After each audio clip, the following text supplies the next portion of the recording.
حضور اکرم صلی اللہ علیہ وآلہ وسلم نے ارشاد فرمایا، جس شخص میں یہ تین باتیں ہوں گی وہ ایمان کا مزہ پالے گا۔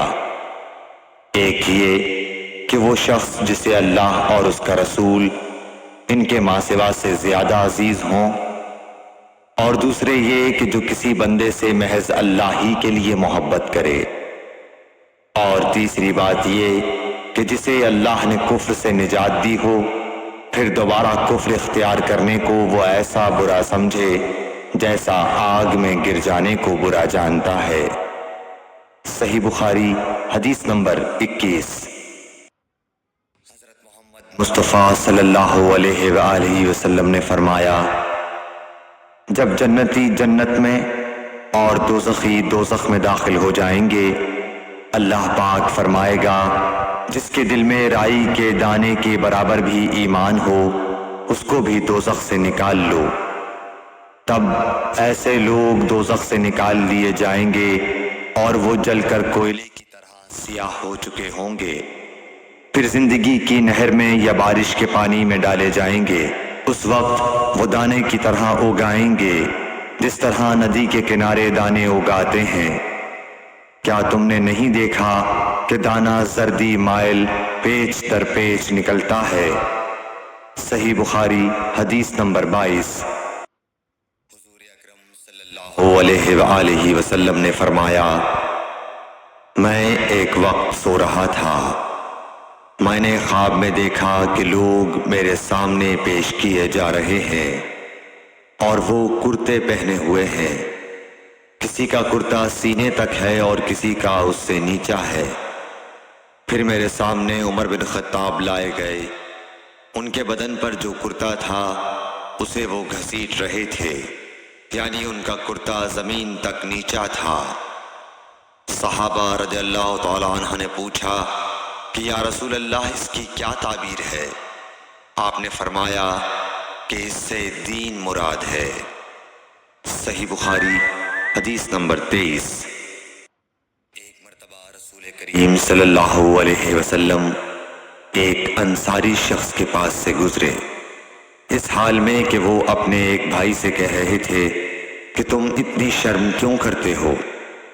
آپ نے اس انصاری سے فرمایا کہ اس کو اس کے حال پر رہنے دو، کیونکہ حیا بھی ایمان ہی کا ایک حصہ ہے۔ صحیح بخاری حدیث نمبر 24۔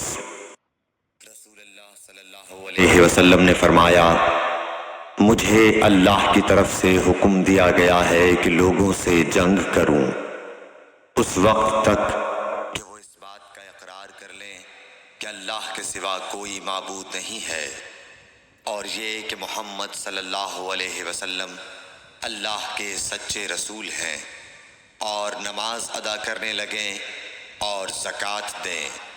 جس وقت وہ یہ کرنے لگیں گے تو مجھ سے اپنے جان و مال کو محفوظ کر لیں گے سوائے اسلام کے حق کے۔ رہا ان کے دل کا حال تو ان کا حساب اللہ کے ذمے ہے۔ صحیح بخاری حدیث نمبر 25۔ رسول اللہ صلی اللہ علیہ وسلم سے دریافت کیا گیا کہ کون سا عمل سب سے افضل ہے؟ فرمایا، اللہ اور اس کے رسول پر ایمان لانا۔ کہا گیا اس کے بعد کون سا؟ آپ نے فرمایا کہ اللہ کی راہ میں جہاد کرنا۔ کہا گیا پھر کیا ہے؟ آپ نے فرمایا حج مبرور۔ صحیح بخاری حدیث نمبر 26۔ رسول اللہ صلی اللہ علیہ وسلم نے چند لوگوں کو کچھ عطیہ دیا اور ساتھ وہاں موجود تھے۔ وہ کہتے ہیں کہ رسول اللہ صلی اللہ علیہ وسلم نے ان میں سے ایک شخص کو کچھ نہ دیا، حالانکہ وہ ان میں مجھے سب سے زیادہ پسند تھا۔ میں نے کہا حضور آپ نے فلاں کو کچھ نہ دیا، میں اسے مومن گمان کرتا ہوں۔ آپ نے فرمایا مومن یا مسلمان؟ میں تھوڑی دیر چپ رہ کر پھر پہلی بات دہرانے لگا۔ حضور صلی اللہ علیہ وسلم نے بھی دوبارہ وہی جواب دیا۔ پھر آپ نے فرمایا کہ اے سعد، باوجود یہ کہ ایک شخص مجھے زیادہ عزیز ہے پھر بھی میں اسے نظر انداز کر کے کسی اور دوسرے کو اس خوف کی وجہ سے یہ مال دیتا ہوں کہ وہ اپنی کمزوری کی وجہ سے اسلام سے پھر جائے اور اللہ اسے آگ میں اوندھا ڈال دے۔ صحیح بخاری حدیث نمبر 27۔